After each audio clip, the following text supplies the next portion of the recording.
In today's video, I'm going to teach you how to pass the HubSpot Local Development Practicum as part of the HubSpot Development Certification Training. This guide will walk you through the steps necessary to set you up for success in this crucial component of your HubSpot certification journey. First, let's head over to the trial guide. You'll want to navigate to appna2.hubspot.com and find the link specific to the trial guide. This will be your starting point. Once you're there, you'll see a section dedicated to various training and resources that HubSpot offers. Next, we'll focus on locating the Training and Services area.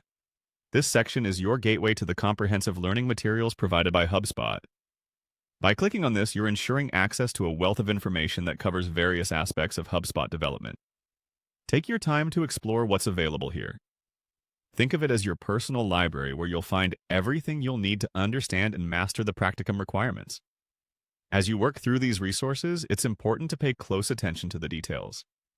The content is designed to build your skills gradually, starting from foundational knowledge to more complex concepts.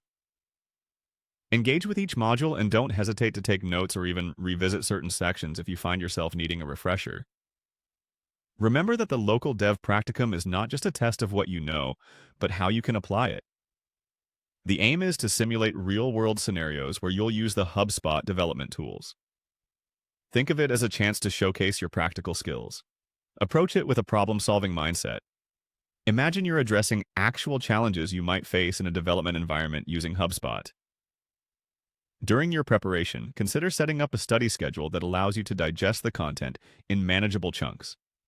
Avoid cramming all your learning into a short period right before the practicum.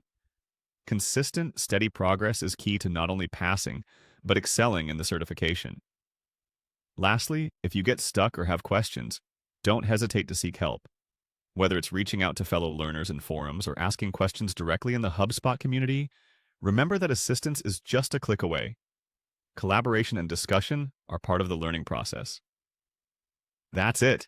By following these steps and taking the time to thoroughly prepare, you'll be well on your way to passing the HubSpot Local Dev Practicum and advancing your skills as a certified HubSpot developer.